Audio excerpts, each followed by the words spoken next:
আসসালামু আলাইকুম সবাইকে। আশা করি সবাই ভালো আছেন। শরীফুল ইসলাম একজন ফাইটিং ক্রিকেটার। ইনজুরিকে জয় করেন তিনি, চ্যালেঞ্জগুলোকে জয় করেন তিনি। যখন যখন স্টার্টিং 11 থেকে ছিটকে যান, কিভাবে ফিরে আসতে হয় সেই পথগুলো তিনি খুঁজে বের করেন। হার্ডওয়ার্ক দিয়ে, ডেডিকেশন দিয়ে, দৈনিক নিজেকে ইমপ্রুভ করার মধ্য দিয়ে শরীফুল ইসলাম বারবার ফিরে আসেন, প্রবল প্রতাপে ফিরে আসেন, বাংলাদেশকে ম্যাচ জিতিয়ে ফিরে আসেন এবং তারপর আবারও তাকে নিয়ে চর্চা হয়। আবারও যখন একটু অফ ফর্মে হয়তো যাবেন, আবারও মানুষ তাকে নিয়ে হয়তো কটূক্তি করবে, তাকে আবারও সাইড লাইনে ফেলে দেবে, তিনি একজন সাইড ক্যারেক্টার হয়ে যাবেন। কিন্তু তিনি কি দমে যাবেন? আমার কাছে মনে হয় না। তার পুরো ক্রিকেটিং ক্যারিয়ারেই তিনি দমে যাননি।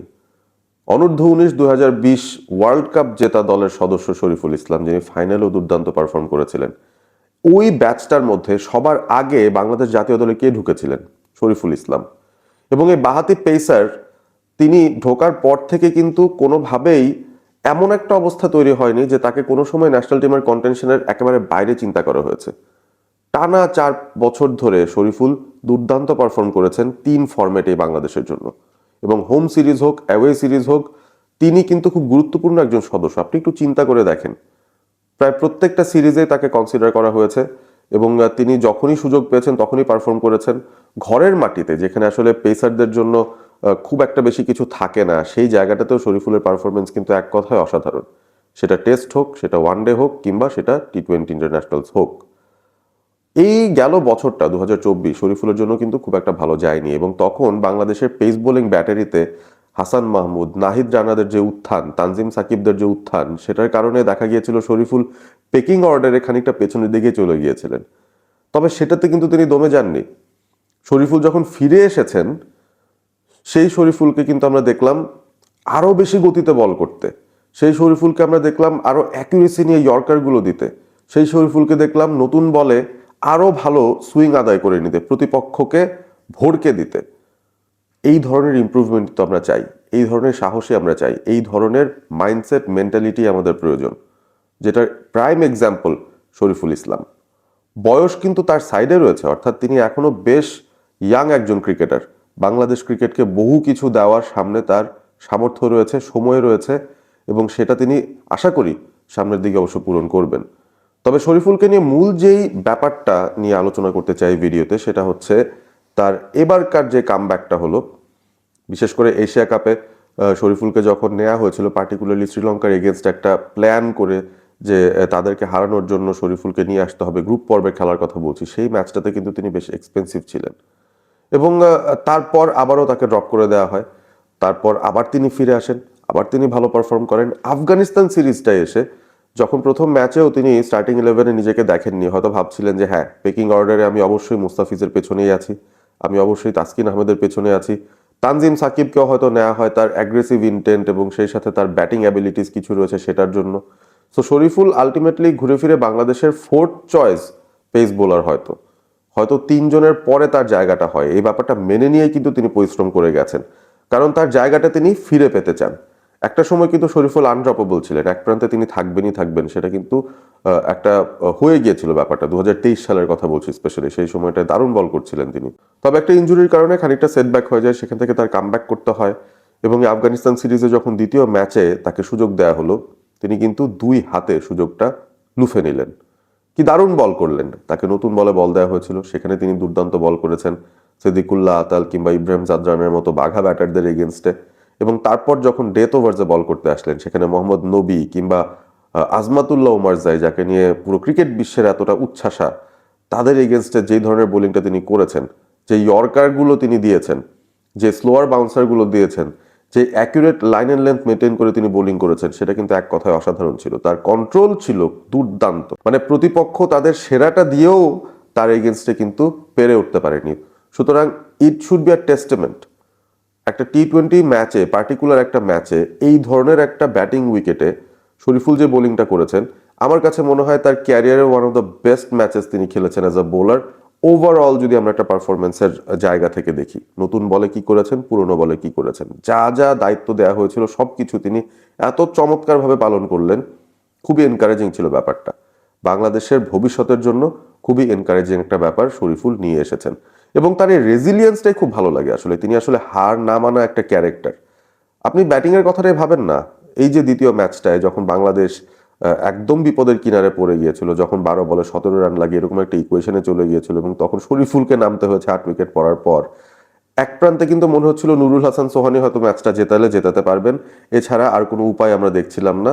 সো এরকম একটা সিচুয়েশন থেকে শরীফুল শেষের দিকে যে দুটো শট খেললেন, সেটাকে আপনি কি বলবেন আসলে? এরকম একটা ইনস্ট্যান্স কিন্তু তিনি আয়ারল্যান্ডের সঙ্গেও করেছেন। বাংলাদেশ আয়ারল্যান্ডের সঙ্গে একটা সিরিজ খেলতে গিয়েছিল তাদের ঘরের মাটিতে, এবং সেখানে 300-র উপরে একটা রান বাংলাদেশ চেস করছিল। সেই সময়টায় কিন্তু টেইল এন্ডারদের কাছ থেকে একটা পারফরমেন্স প্রয়োজন ছিল। শরীফুল প্রয়োজনীয় কিছু ইম্পর্টেন্ট শট সেখানেও খেলেছিলেন। সো তার ব্যাটিং অ্যাবিলিটি একেবারে ওয়ার্ল্ড লেভেল টপ নচ নয়, তবে যখন প্রয়োজন তখন কিন্তু তিনি ক্লিন হিটিং করতে পারেন, এবং সেই সময়টাতে মাথা ঠান্ডা রেখে সঠিক শটটা নির্বাচন করা, সেটাও একজন বোলার হিসেবে তিনি যখন করতে পারছেন উইথ দ্য ব্যাট, আপনার তার ক্যারেক্টারকে অবশ্যই প্রশংসা করতে হবে। সেই জায়গা থেকে শরীফুলকে আপনার প্রশংসা অবশ্যই করতে হবে। তো শরীফুল এই সিরিজের খুব ব্রাইট একটা স্পট আমার কাছে মনে হয়, এবং বাংলাদেশ অনেক স্বস্তিতে থাকবে। তার মতো একজন বোলার এই ধরনের ফর্মে থাকলে এটা একটা মধুর সমস্যায় পড়তে হবে টিম ম্যানেজমেন্টকে, যে তারা শরীফুলকে কি বেসিসে বাদ দেবে। তিনি তো দলের মূল বোলার হিসেবেই নিজের জায়গাটা ওয়ারেন্ট করছেন। মুস্তাফিজ একমাত্র যদি আমাদের টি-20-তে পেস বোলিংয়ের নাম্বার 1 চয়েস হন, তারপর যে পেকিং অর্ডারটা রয়েছে তানজিম সাকিব কিংবা তাসকিন আহমেদ, তাদের সঙ্গে তো লড়াই করার মতো একটা জায়গায় শরীফুল আছেন এই মুহূর্তে, এবং তাকে এখন রাখতে হলে তাসকিনকে বাদ দিতে হবে। আপনি চিন্তা করে দেখেন, তিনি পারফরমেন্স দিয়ে তিনি কিন্তু তার জায়গাটা ধরে নেওয়ার চেষ্টা করছেন, তাসকিনকে টেক্কা দিচ্ছেন। ফ্যান্টাস্টিক ব্যাপার বাংলাদেশ ক্রিকেটের জন্য। সেই সাথে সাইফুদ্দিনের কথাও বলতে হয়। আসলে সাইফুদ্দিনকে নিয়ে আমরা অনেক হাসাহাসি করেছি, অনেক সময় অনেক সমালোচনা হয়েছে তাকে নিয়ে, তার ফিটনেস নিয়ে, তার ফর্ম নিয়ে, তার পারফরমেন্স নিয়ে, তিনি অফ দ্য পিচ মিডিয়াতে কি কথা বলেন সেসব নিয়ে। তবে সাইফুদ্দিনকে আসলে আপনি ডিনাই করতে পারবেন না যে তার দিনে তিনিও কিন্তু খুবই চমৎকার একজন ক্রিকেটার। আফগানিস্তানের সঙ্গে দ্বিতীয় ম্যাচটাতে খুব আনসাং একটা পারফরমেন্স তিনি দিয়ে গেছেন তার ডেথ ওভার্স বোলিং দিয়ে। মাঝখানেও ভালো বল করেছেন। সাইফুদ্দিনকে যখন প্রথম নিয়ে আসা হয়েছিল পাওয়ার প্লের ভেতরে একটা ওভার তিনি যখন করেছেন, সেখানেও তিনি ভালো বল করলেন। পরবর্তীতে যখন ডেথে তাকে নিয়ে আসা হয়েছে, সেখানে তো অসাধারণ বল করেছেন।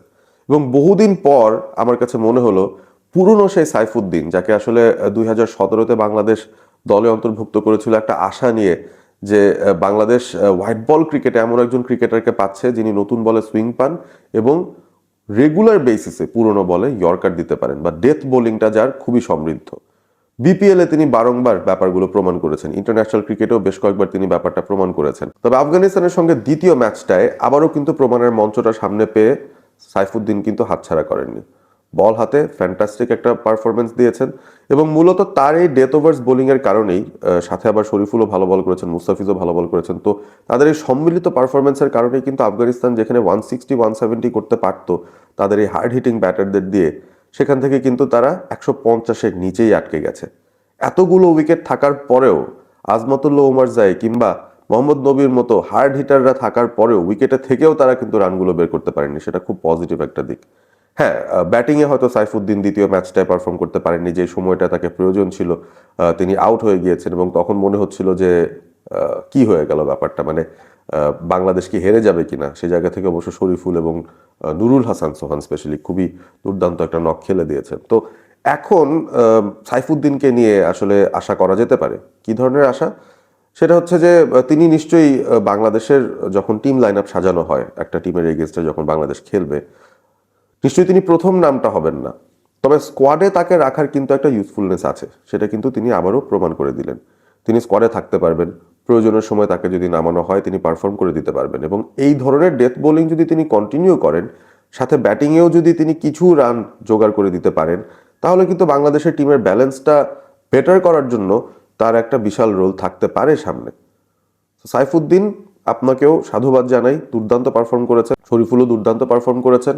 তো সব মিলিয়ে বাংলাদেশ আসলে আফগানিস্তানের সঙ্গে এই সিরিজটাতে আমার কাছে মনে হয় যে তাদের বড় দুটো প্রাপ্তি এই দ্বিতীয় ম্যাচে আমরা পেলাম।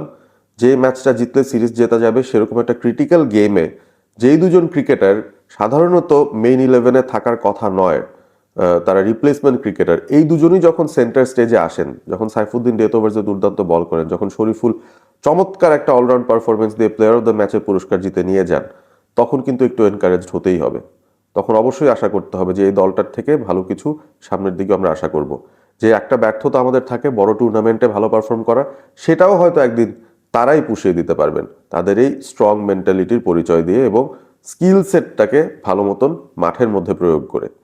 সাইফুদ্দিন এবং শরীফুলের পারফরমেন্স নিয়ে আপনারা কি বলবেন জানিয়ে দিতে পারেন কমেন্ট করে। ডেথ ওভার্সে তাদের এই বোলিং এর কারণেই কি বাংলাদেশ শেষ পর্যন্ত ম্যাচটা বের করে আনতে পেরেছে কিনা সেটাই নিয়ে আপনাদের মতামত জানাবেন।